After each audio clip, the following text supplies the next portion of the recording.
Thanks for tuning into I.S.O.E. We appreciate all of you spending your time with us. Ever since the dawn of civilization, we humans have pondered where everything, including life, has really came from, and how it all came to be. With the passage of time, there have been quite a plethora of creation stories from different cultures and civilizations. Oftentimes, those creation stories formed the foundations of many ancient religions across the globe. Humanity has gained a lot of knowledge about how we came to dominate the globe, how the Earth and solar system somewhat arose, and how the universe has evolved over time. Much remains a mystery, and as one question gets answered, many others arise. In this video we'll explore a few of the most popular creation theories that we know of today and see what we can learn. Starting with the most popular theory in our culture today, the famous Adam and Eve Genesis story. This tale of creation is told in the first book of the Hebrew Bible. Over the course of 6 days, God builds the world by speaking into the void and commanding the creation of light, sky, land, plants, and all living things. He takes a moment each day to deem his works good. The creation myth explains how God made heaven and earth as well as plants, animals, and people. It then goes on to explain how the first humans were expelled from the Garden of Eden after eating from the tree of the knowledge of good and evil. There are actually 2 versions of the creation story in Genesis, with some differences in the order and details of the events. The creation story reveals God's power, wisdom, and love for his creation, and also shows the special role and responsibility of humans as God's image bearers. It is believed that through Adam and Eve, all of us humans were brought into this world, and it was only through Noah's bloodline later, after the flood, that we all exist today. The story of Noah in the Bible is a narrative of God's judgment and grace in response to human wickedness and corruption. God chose Noah, a righteous and faithful man, to build an ark and save his family and animals from a great flood that destroyed the earth. After the flood, God made a covenant with Noah and his descendants to never again send such a catastrophe. Noah had 3 sons who would repopulate the earth as we know it. The story of Noah is found in Genesis chapters 6 through 9 and is referenced in other parts of the Bible.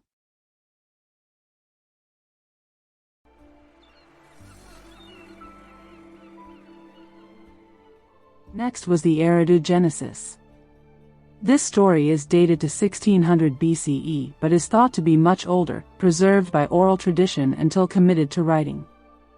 Historian Thorkild Jacobsen found the record on a single fragmentary tablet excavated in Nippur by the expedition of the University of Pennsylvania in 1893. It was first recognized by Arno Pobel in 1912. It is written in the Sumerian native language. There are other Sumerian creation myths from around this date that are called the Barton Cylinder, that contain the debate between sheep and grain and the debate between winter and summer. The Sumerians believed that the universe had come into being through a series of cosmic births. First, Namu, the primeval waters, gave birth to Ki, which is the earth, and On, which is the sky, who had mated together and produced a son named Enlil. Enlil then separated heaven from earth and claimed the earth as his domain. Humans were believed to have been created by Enki or Enki, who was the son of On and Ki. Heaven was only reserved exclusively for deities. Upon their deaths, all mortal spirits, regardless of their behavior while alive, were believed to go to Kur, which was a cold, dark cavern deep beneath the earth, which was ruled by the goddess Ereshkigal, and the only food available there was dry dust. In later times, Ereshkigal was believed to rule alongside her husband Nergal, the god of death.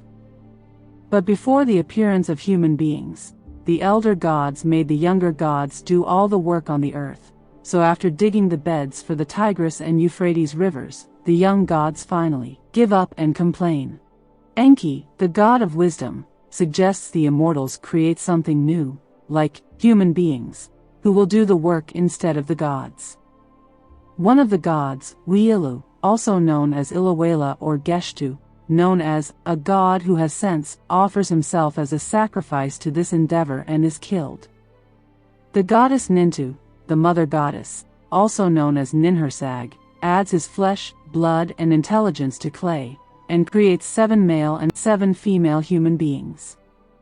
Enlil, the king of the gods, is especially annoyed by the constant disturbance from below and so decides to lessen the population by sending drought, pestilence, and famine down upon the earth.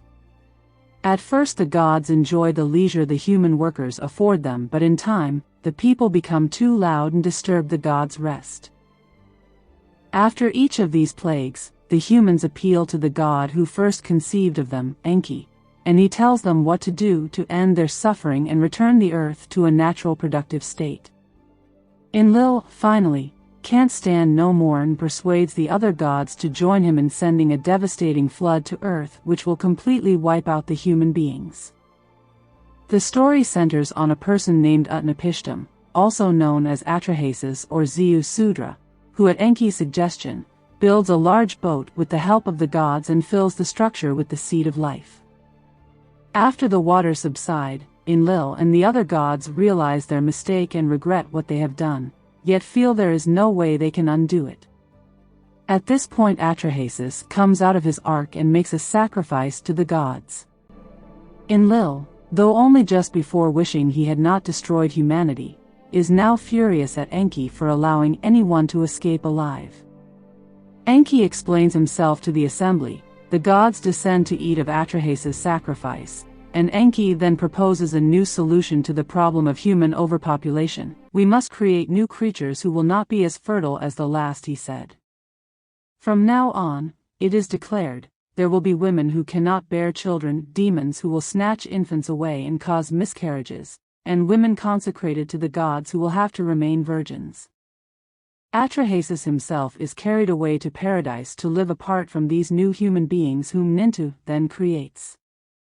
We today are part of that lineage according to this creation theory.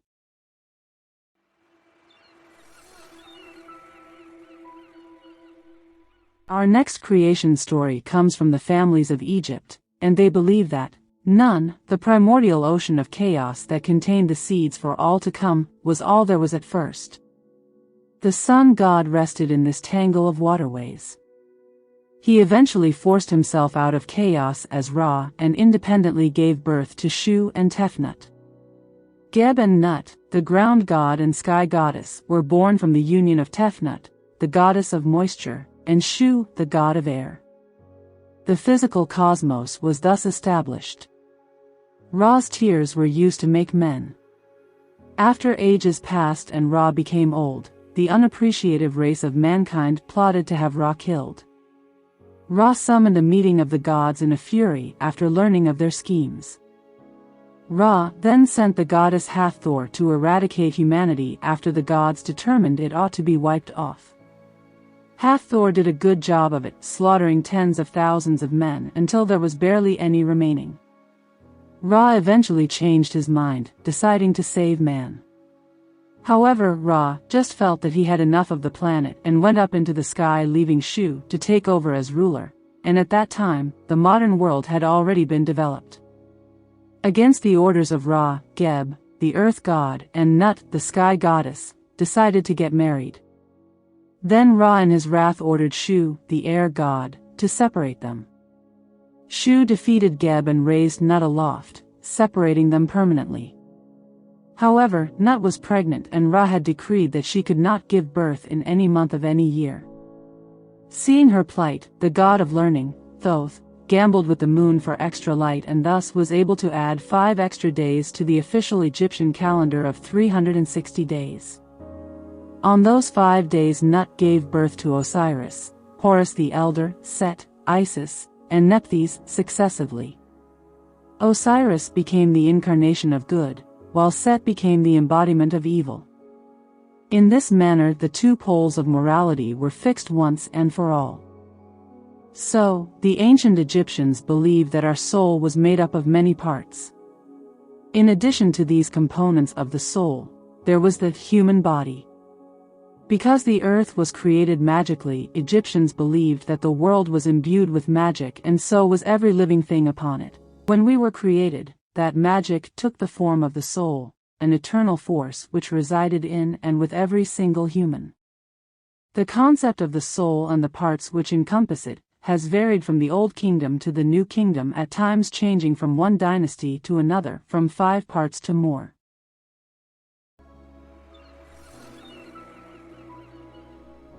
Moving forward on our theory list was 2 Mesoamerican myths that we studied. Mesoamerican creation myths are the collection of myths attributed to the various cultures and civilizations of pre-Columbian Mesoamerica. Mesoamerica is a historical and cultural area that begins in the southern part of North and extends to most of Central America, thus comprising the lands of central Mexico, Belize, Guatemala, El Salvador, Honduras, Nicaragua, and northern Costa Rica. The Maya gods included Kukulkan and Tepu, also known by the names Kich, Gucamats, and the Aztec name, Quetzalcoatl. The two were referred to as the creators, the forefathers, or the makers. According to the story, the 2 gods decided to preserve their legacy by creating an earthbound species that looked like them. The first attempt was man-made from mud, but Tepu and Kukulkan found that the mud crumbled. The 2 gods summoned the other gods, and together they decided to make man from wood. However, since these men had no soul and soon lost loyalty to the creators, the gods destroyed them by rain. Finally, man was constructed from maize, the Mayan staple and sacred food. The deity Itzamna is credited as being the creator of the calendar, along with creating writing. The second Mesoamerican theory we studied was called the Fifth World. The Fifth World in the context of creation myths describes the present world as interpreted by several indigenous groups in the U.S. and Central America. According to Aztec mythology, the present world is a product of 4 cycles of birth, death, and reincarnation. When each world is destroyed, it is reborn through the sacrifice of a god. The god's sacrifice creates a new sun, which then creates a new world. The myth is sometimes referred to as the Legend of 5 Suns. Jaguars, a hurricane, fire, rain, and a flood destroyed the first 4 suns. After the 4th sun was destroyed, the gods gathered to choose a god to become the new sun. Tequisiztecatl, a boastful and proud god, offered himself as the sacrifice. However, the rest of the gods favored Nanahuatzin, the smallest and humblest god. The gods built a grand fire, but at the last second the god Tequisiztecatl refused to jump into the fire because he was too afraid of the pain. Instead, Nanahuatzin jumped in the fire to show his bravery. Embarrassed by the sacrifice, Tequisiztecatl followed him into the fire. The 2 suns rose in the sky, but they were way too bright. The gods threw a rabbit at Tequisiztecatl to dim his light, and he turned into the moon. This is the reason why the Aztec people say and believe that there is a rabbit that lives on the moon. Still, however, the sun remained motionless in the sky, burning the ground below. The gods then recognized they all must be sacrificed so that the people could survive. So the god Ehecatl helped offering them up. The sacrifices made the sun move through the sky, energizing Earth instead of burning it. In the Aztec tradition, the 5th world is the last one and after this one and will not be recreated again as it has before. This is where the Aztecs would practice human sacrifice. The gods would only keep the sun alive as long as the Aztecs continued providing them with blood. Their worldview held a deep sense of indebtedness. Blood sacrifice was an often used form of debt payment to the gods in many Mesoamerican cultures.